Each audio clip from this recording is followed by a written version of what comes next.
मैं जानता हूँ कि तुम मुझे पागल कहोगे, लेकिन सच्चाई तो यह है कि मैं पागल नहीं हूँ। लोग नहीं समझते कि जो मैं करता हूँ वो उन्हीं की गलतियों का नतीजा है। दुनिया में हर जगह एक शोर है, एक ऐसा शोर जो हर किसी के कानों में नहीं पहुँचता, लेकिन मैं सुन सकता हूँ। मुझे शुरू से ही महसूस हुआ था कि मैं अलग हूँ। बचपन से ही मुझे दूसरों के मुकाबले चीज़ें गहरी महसूस होती थी।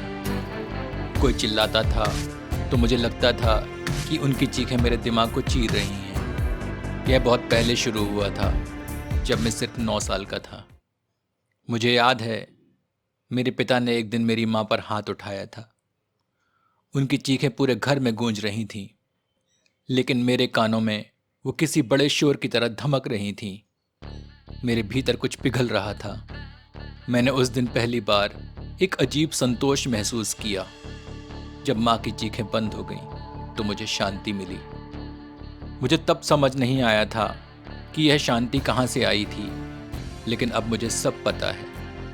तुम जानते हो, इंसानों को तकलीफ में देखकर मुझे एक अजीब सा सुख मिलता है, जैसे कोई लयबद्ध संगीत जो मेरे भीतर के शोर को शांत कर देता है। जब मैं किसी की सांसें रुकते हुए देखता हूँ, तब मुझे अपने दिमाग में सन्नाटा महसूस होता है, लेकिन उस सन्नाटे तक पहुँचने के लिए मुझे कुछ करना पड़ता है, और मैंने किया।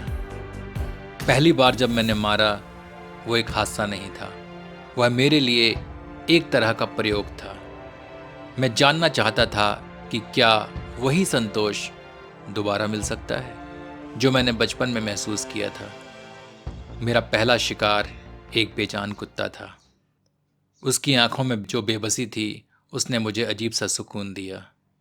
मैं उसकी चीखों में वही संगीत सुन रहा था जो मुझे बचपन से परेशान करता आ रहा था, लेकिन इस बार मैं उस शोर का मालिक था। कुत्ते के बाद मैंने इंसानों पर ध्यान दिया। मेरा अगला शिकार मेरी गली में रहने वाली एक बूढ़ी औरत थी। वह हर समय खांसती रहती थी और उसकी खांसी का शोर मेरे कानों में गूंजता रहता था। मैंने कई बार सोचा कि उसकी खांसी कब बंद होगी। आखिर एक दिन मैं उसके घर गया और उसके शोर को हमेशा के लिए बंद कर दिया। उस पल में मुझे जो शांति मिली, उसे मैं शब्दों में बयां नहीं कर सकता। यह वही शांति थी जिसकी तलाश में मैं था। उसके बाद मैंने कई लोगों को चुप कराया। हर बार मुझे वही संतोष मिला। लेकिन यह कहानी सिर्फ मुझ तक सीमित नहीं है। तुम भी सुनते हो ना वो शोर? तुम्हारे भीतर भी कुछ है जो तुम्हें चैन से जीने नहीं देता। फर्क बस इतना है कि तुम डरते हो और मैं नहीं। मैं उस शोर का सामना करता हूँ और तुम उससे भागते रहते हो। यही कारण है कि मैं तुमसे अलग हूँ। कभी कभी लोग मुझसे पूछते हैं कि क्या मुझे उन लोगों के मरने का दुख है जिन्हें मैंने मारा है। मैं उनसे कहता हूँ कि मैंने उन्हें बचाया है, क्योंकि उनकी चीखों और दर्द को खत्म करना उनका ही भला है। दुख नहीं, दुख तो उन पर होता है जो इस शोर के साथ जीते हैं। अगर वो समझ पाते कि मैंने उनके लिए क्या किया है, तो शायद वे भी मुझे समझते, लेकिन नहीं, वे मुझे राक्षस कहते हैं। तुम समझ रहे हो ना? यह सब मेरे लिए बस एक प्रक्रिया है, एक सफर। मैं अपने भीतर के अंधेरे को जान चुका हूँ। मैंने उसे गले लगाया है। अरे यह अंधेरा तो तुम सबके अंदर है, लेकिन तुम उसे अनदेखा करते हो, तुम उसे छिपाते हो। मुझे समझ में आ गया है कि यह अंधेरा ही सच्चाई है। जब तुम इसका सामना करते हो, तब तुम खुद को पहचान पाते हो। जब मैंने अपने तीसरे शिकार को मारा, तब मुझे पहली बार एहसास हुआ कि अब यह खेल नहीं रह गया है। यह एक नशा बन चुका है, एक ऐसी लत जिसे मैं छोड़ना नहीं चाहता था। मेरा तीसरा शिकार एक आदमी था जो हर सुबह मेरे पड़ोस में तेज आवाज में रेडियो बजाता था।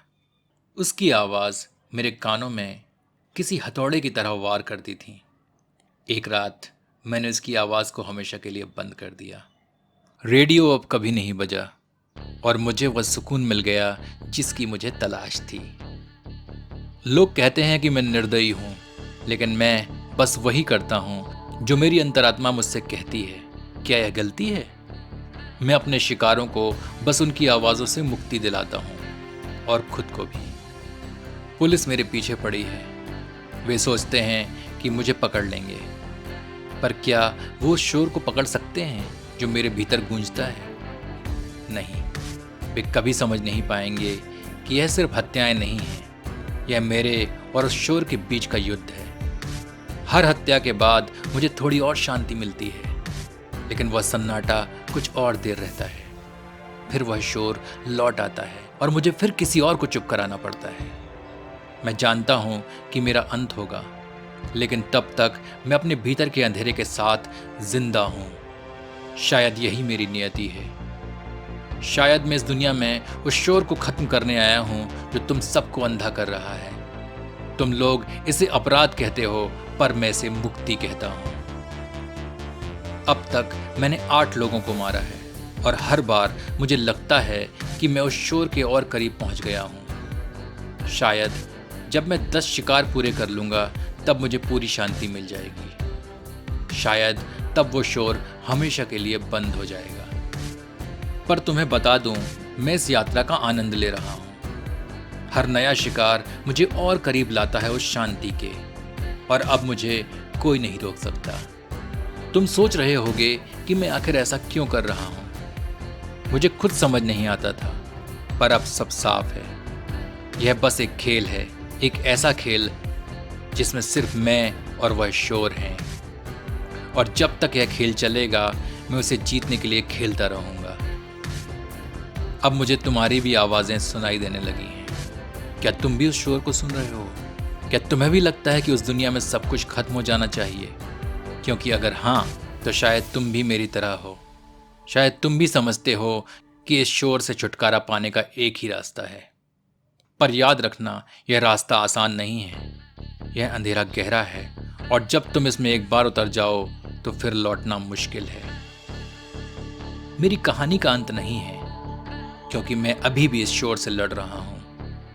मुझे नहीं पता कि मैं कब रुकूंगा या कभी रुकूंगा, लेकिन एक बात साफ है, जब तक यह शोर मेरे भीतर गूंजता रहेगा, मैं इसे शांत करने के लिए लोगों की आवाजें बंद करता रहूंगा। शायद एक दिन तुम भी इस शोर को सुनोगे, और तब तुम समझ पाओगे कि मैं कौन हूं और मैंने क्या किया। तब तक मैं इस अंधेरे में छिपा रहूंगा। ऐसी ही रोमांचक और रूह को झकझोर देने वाली एक नई कहानी के साथ मिलते हैं अगले एपिसोड में। तब तक के लिए मैं आशीष कुमार आपसे विदा लेता हूं। धन्यवाद।